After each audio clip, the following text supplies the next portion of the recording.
Halo, perkenalkan nama saya Vera Narita, biasanya dipanggil V. Hari ini 1 September 2021. Gak banyak perkenalan untuk video pertamaku, tapi aku ingin membuka hari ini dengan sebuah cerita 5 tahun yang lalu.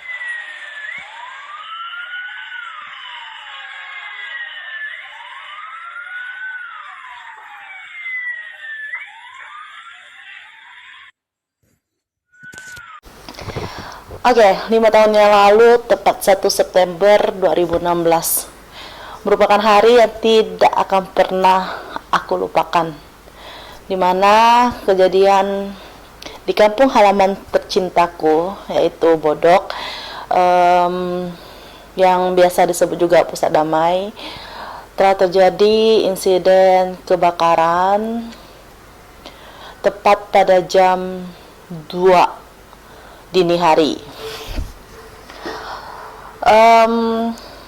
Waktu itu saya coba berpikir ingin membuat sebuah video mengenai kejadian tersebut setelah 5 tahun, dan tak terasa ternyata tahun ini sudah 5 tahun berlalu dari insiden tersebut.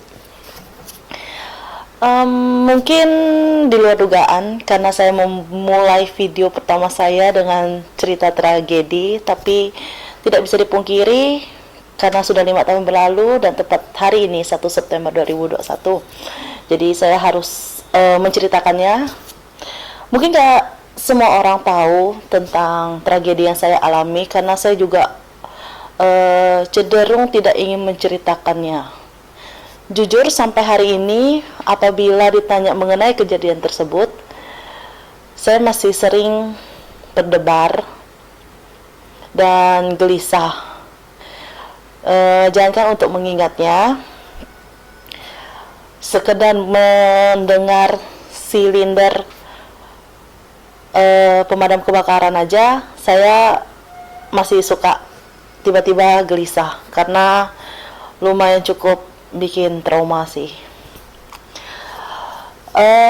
Singkat cerita, semoga saya bisa menceritakannya dengan baik ya, karena jujur ini udah mulai deg-degan. Bukan deg-degan karena nervous berada di depan kamera, tapi beneran karena ya kejadian itu cukup bikin traumatis di diri saya. Gak semua orang tahu karena ya memang saya tidak ingin menceritakan kejadian tersebut karena saya ingin menyimpannya sendiri, tapi seiring berjalannya waktu menurut saya cukup bisa dibagikan untuk dijadikan pengalaman saja. Jadi saat kejadian itu saya di rumah berada bersama mama saya. Hai Ma. Kami hanya berdua.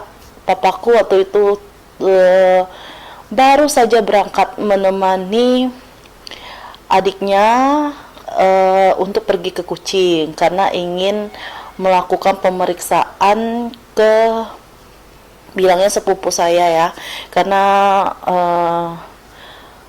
sakitnya tuh kayak ada bulu mata di matanya gitu lah. Saya tidak terlalu jelas untuk hal tersebut.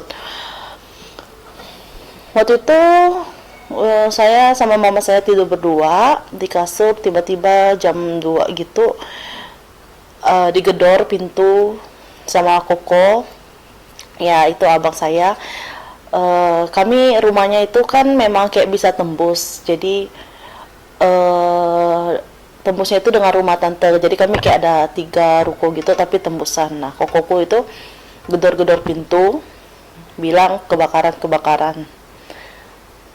Nah habis itu kami kebangun, mamaku juga kebangun, kami berganti pakaian. Habis itu saya coba ke bawah ngecek di mana sumber apinya. Ternyata tuh masih di ujung sebelah kanan dari rumah, masih lumayan jauh.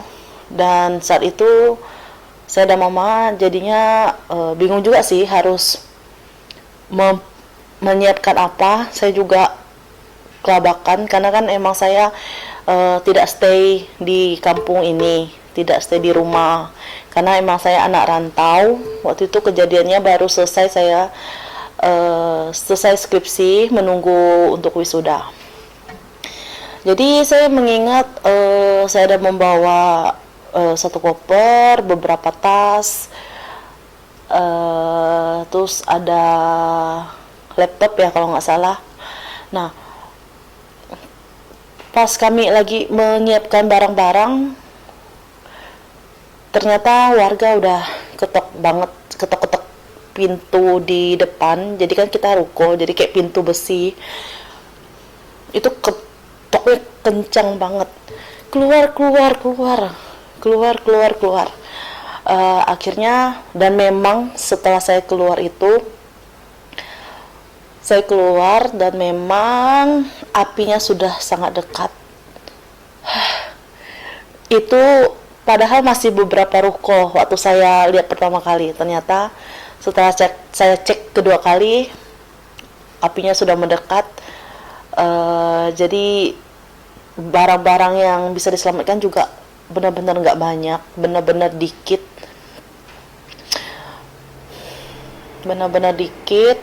Terus yang lebih dramatisnya lagi adalah lampu udah mulai dimatikan, dimana saya nggak tahu harus bawa apa lagi. Sempat nyabut TV, kabelnya juga kayak cabut-cabut aja, kayak di film-film yang pernah saya nonton. Nggak tahu, di pikiran saya nyelamatin TV aja gitu. Sampai akhirnya pas sudah nyelamatin beberapa barang, termasuk surat-surat, uang, kami kebingungan nih mau bawa apa. Terus kayak nggak ada yang bisa banyak bantu, termasuk karyawan di toko. Akhirnya saya inisiatif, kebetulan papa mama saya buka toko bangunan, jadi ada satu gerobak.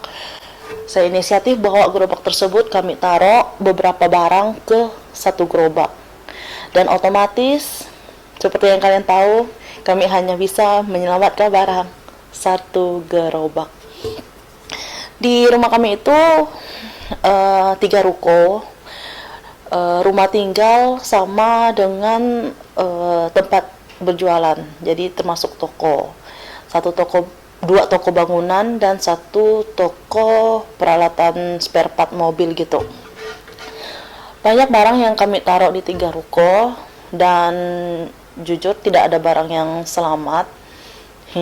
Nggak ada barang yang selamat karena ya satu gerobak itulah hasil saya dan mama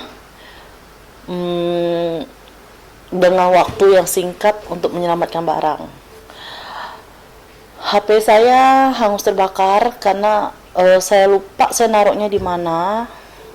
Terus saya sempat-sempatkan menyelamatkan beberapa baju, karena tahu nggak apa yang di pikiran saya. Mungkin bagi kalian kayak kok bisa sih sempat-sempatnya kepikiran kayak gitu, tapi jujur kalau misalnya saya nggak ada baju, saya nggak tahu apakah dengan badan saya seperti ini saya bisa mendapatkan baju dan celana yang pas untuk ukuran saya. Jadi waktu itu saya beneran menyelamatkan beberapa baju itu dari tas kecil. Jadi kan ada satu koper, tapi yang saya selamatkan itu tas kecil, karena saya mikir paling nggak saya harus punya beberapa baju, karena nggak gampang buat cari ukuran saya. Jadi waktu itu saya berpikirnya kayak gitu.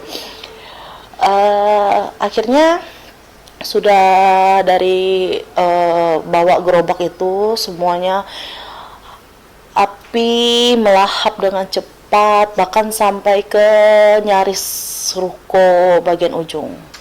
Dan kalau nggak salah total dari ruko yang hangus terbakar itu sekitar 32 ruko, dan itu semua bangunan lama. Jadi kenapa apinya cepat sekali merambat? Karena ya itu masih terbuat dari kayu rumahnya, jadi api cepat sekali merembesnya gitu, bukan terbuat dari beton. Saat kejadian itu belum ada pemadam kebakaran.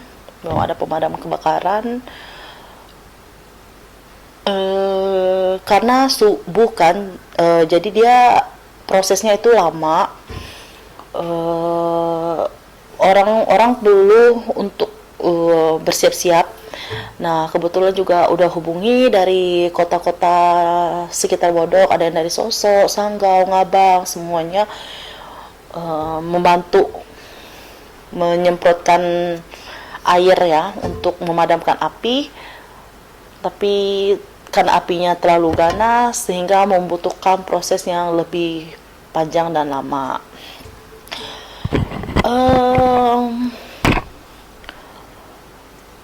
Saya dan mama, termasuk tante, koko, paman, kami semua cuma bisa memandang dari seberang jalan, seberang ruko, melihat kejadian tersebut. Tentu saja saya sudah dengan tangisan yang luar biasa menggila, sedangkan mama saya tidak panik, tidak ada tetesan air mata sedikit pun di depan saya. Jujur kalau misalnya ada papa saat itu, papa di rumah, mungkin mama udah menggila dengan tangisannya, karena kan bisa dibilang semuanya ada di rumah itu. Tapi karena papa saya nggak ada, mama saya yang menjadi sosok tegar dan kuat, jadi sama sekali tidak ada tangisan. Soalnya saya tahu banget, mama saya aja ada terjadi kejadian kebakaran yang masih jauh, betapa paniknya, betapa histeris dan betapa takutnya, apalagi sekarang yang dimana kejadian tersebut kena di rumah kami. Mungkin saking terlalu banyak sedihnya sehingga tidak bisa menangis lagi. Mungkin kalian mengerti ya kalimat seperti itu, saking terlalu sedihnya sampai udah nggak bisa nangis. Mungkin itu yang saat itu mamaku rasakan, dan memang tidak ada sosok laki-laki karena papaku lagi pergi. Kami juga nggak bisa menghubungi papaku. Terus mamaku juga kayak bilang, ya udah biarin aja, jangan kasih tahu dulu, nanti baru kasih tahu. Tapi waktu itu Pak Pendeta ada kasih tahu papaku, jadi papaku besoknya langsung pulang. Dan kalau nggak salah apinya itu baru bisa dipadamkan sekitar jam 5 pagi, Gimana nasib kami? Nanti baru saya cerita di lanjutan video ini. Oke, untuk hari ini sampai di sini dulu video cerita pembuka dari insiden 1 September yang tak akan pernah kulupakan. Saya Vera Narita, jangan lupa bahagia.